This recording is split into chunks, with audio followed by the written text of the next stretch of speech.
Supo Muggles, it's the Schwantz27 here, and the semi-final week for the Kefka Grand Prix Deluxe event has just concluded. There's only 2 kart classes left, with the top 16 runners from the 8-week heat competing in the Championship Cup, with the other runners competing in the Fallen Run class. Only the top 8 runners from the Championship Cup will move on, with the remaining 8 from that class moving to the Fallen Run class for the finals. Then it's a winner-take-all race next week for the title of the best racer in all of Worlds Collide. But first, let's talk about the flags for these races and the results of the semifinals week. The Havoc Ring flags are the most challenging set yet, with a 7-character 10 Esper Kefka unlock, as well as a 14 boss and Narsh Battle Kefka Tower skip. Shock Leo takes Sabin's place with another random character to start, along with 62,000 GP, but this powerful start comes with some caveats. You only get 6 Phoenix Downs, and once you're out, you can no longer bring your characters back from the wound status with the permadeath setting, as well as an auto-condemned counter hanging over your head like a sword of Damocles for the entire run. You'll get hit with Fallen 1 by Kefka 5 different times throughout the seed, and after you expend that initial purse, it's a 1/8 sellback for items and a 3 GP multiplier instead of the normal 5 for rewards. The spell scaling is random instead of keeping the same element as the normal boss scripts, and the statues will be in Kefka's Tower, shuffled amongst their original positions. Sequence breaking is possible, with YNPC set to X-Zone Vanish as well. Let's start with the Fallen Run seed that gave our runners Lock with Throw to really crank up the ability power to start, and access to the Narsh Weapon Shop without having to sequence break, where the choice was a Valiant Knight for Force Armor, and there were only 9 battles for the Curse Shield. This also meant that we were on the lookout for an offering, which thankfully was for sale in the World of Ruin South Figaro Relic Shop to complete that build before heading to Imperial Camp, which had Slot Shrego wandering in the soldiers' quarters. Then heading to the nearby Phantom Train had Kieran, which taught 5 attack spells, including Ultima, which was a nice pickup early in the seed with plenty of time to learn it at the ×1 rate, but you had to get past enemies that could throw things back at you with a Martial Covert boss fight. Barren Falls had a fairly easy Tritok fight, dropping Raiden, who aptly taught us Ice 3 as well as a Strength +1 bonus. Sticking to the World of Balance, the South Figaro Cave allowed us to X-Zone the Ghost Train for Stray with an HP +100 bonus for our Valiant Knife user. Finally going back to the World of Ruin, to the Collapsing House, where we found Katana Soul, in case you missed the For Sale offering, which was nice if you went here after you got Stray for an easy kill, but rescuing the kid rewarded you with Fixed Dice as another possible offering pairing. A 17,000 GP to Zen Thief Esper was Ramu. After exhausting everything but the lesser desired starting character checks, it was time for Strago's Casa del Fuego, which would have been a huge problem if you went here early on with dual or sky-based encounters and an appropriate Ifrit boss fight at the end, but we did end up being rescued by Steel Mog, who could use those Fixed Dice the Ghost gave us at the Collapsing House. Ebbett's Rock was nearby to grab another shiny stone, and it was time to chase our newest character's checks, with Lone Wolf giving us a choice between Sword Tech, Natural Magic Terra, and a Valiant Knife, which is a great character to see already being in the World of Balance Narsh. We had to do the Kefka at Narsh fight for skip, so Unicorn and the teleport back to Arvis's house was just an extra bonus. Peaking Moogle Defense wasn't a character. However, Welk was Tool Cyan, who allowed us to upgrade Terra's ability with his Dome of Dream completion, but first, Crusader was the reward at Moogle Defense so he could leave behind Narsh for good. Gogo was our 7th character at the Sealed Gate Cave, so it was just 3 more Espers we were looking for. Could we go 3 for 3 in the Dream? Unfortunately, it was a Behemoth suit in the first check, but we did get 2 out of 3 Espers, and that ain't bad, right, Meatloaf?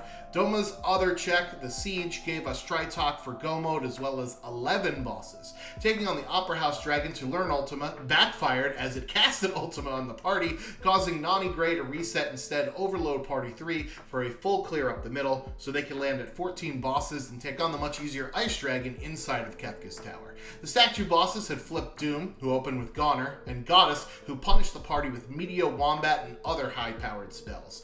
The first 2 tiers of Kefka with Cleave and Mute wouldn't be an issue. However, the lack of Calmness protection meant that you had to be ready to lose at least 1, but hopefully not 2 characters, as in this case, the spellcasting Strago is by far the weakest party member when you consider a fully upgraded Sword Tech Terra, Throw on Lock, and either one of those commands for Gogo, Fixed Dice offering, Valiant Knife offering, Atma Weapon offering, and even a Ragnarok drop from one of the dragons along the way to give our party a lot of offensive potential. As far as the aftermath of the race goes, the only spells that were cast in this class were defensive ones, so the times in the race room were the final ones as well, with Nani Gray taking home first place at 1:46.50 and Yakko Wacko 20 just 4 seconds behind at 1:46.54, with Bubbaski 13 and third, just 39 seconds behind the winner. In the Championship Cup seed, our runners had Health Setzer to accompany Shock Leo, whose Culligan in check gave us a Genji glove, and Tzenthief was also selling the same item for about 10,000 in the World of Balance. The Collapsing House in the World of Ruin Tzen had Go-Go holding up the house, which meant that we now had 2 Shock users in our party. Imperial Camp had Shoke teaching Fire 3, then going to that corner in the opposite world had Sortek Realm and Zone Eater's Belly. The character lineage continued with Morph Terra at the bottom of Barren Falls after recovering from our Fallen One objective via a check heal. A few rods dispatched of Doomgaze at Esper Mountain for Bismarck with a Mage Power +1 bonus on it. Owser's Mansion was the next stop, and Jador had Atma weapons for sale in the shop for a build later on in the seed, as well as Carbuncle from the local artist. Golden Shocker was then evaluating his build and cursed his own run before hitting the Search the Skies lever here. Doomgaze is already out of the way. As long as I don't run into Magic Master as a surprise, I think I'm okay.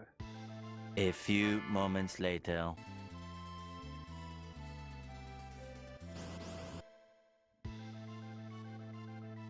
I can't win this fight, can I? Shock, however, was powerful enough to carry through the battle against Magimaster for Seraphim, but it did cost him 2 Phoenix Downs during the fight. Daryl's Tomb had Umaro's Inscription, and this made World of Ruin Narsh an ideal destination for an EXP egg from the Dragon Drop and then 2 Espers from both the Cliff and Cave. Flipping over to the World of Balance Narsh, we could again run the entire gamut with Mog at the Wealth check to give us 7 characters. Heading back down to activate Lone Wolf right away was the correct call with Cyan, allowing us to unlock Realm's full potential. However, the Narsh battle was required for the KT skip, so we nabbed Stray and then Shiva at Moogle Defense on the way out to put us 2 Magicite from Go mode. Doma Siege had Tritalk, and Mount Zozo had Celeste at the end, which meant that we could easily head down to the South Figaro prisoner spot for Golem. In order to defeat the statue bosses, Golden Shocker also employed the full party send through the middle and heavy usage of the Life 3 spell to ensure that he wouldn't have to use any more Phoenix Downs, since at one point he only had 2 of them, and Goddess throwing out Marsupials was going to be a problem since the Warring Triad had the same layout as our other seed. Atma Weapon with a few different ways to get an experience egg, a fully upgraded Sword Tech user, or 2 if you use Go-Go, a potential fixed dice reward from a dead check with offering from Katana Soul and the Classroom monster in a box, and powerful spells was how we dealt with the final boss. However, no Siren or Mute, and Golem being behind the 9th character meant not everyone was lucky for calmness and 10 hits protection, so the final fight could go sideways at any point. But Golden Shocker's turn-taking expertise to one-shot Girl left him in the lead in the race room with a 1:21.06 time. However, Falcon Hit used the Haste 2 spell in order to speed past him into the first place position with an adjusted time of 1:19.45, knocking 3 minutes off his time. Drink School and Double Down kept their times under 90 minutes, with the latter using a Smart Reflect spell, which forced myself in 5th place to lose 90 seconds, and Boo the Runner sniped 6th place from Turdsman after a fire cast, with Hefe at 1:39.39, rounding out the top 8 runners moving on in this cart class, so the time to beat was getting underneath 1 hour and 40 minutes in this tougher seed. We got the same flags for next week's race, and whoever is in first place will be crowned the champion of the Kefka Grand Prix Deluxe. Be sure to tune into the streams on twitch.tv/FF6 Worlds Collide to watch them live, or after the fact, we'll upload some races onto our YouTube channel here. Hopefully you've enjoyed these recaps, and they've helped you stay in the loop for this event. I've been The Schwantz27. Until next time.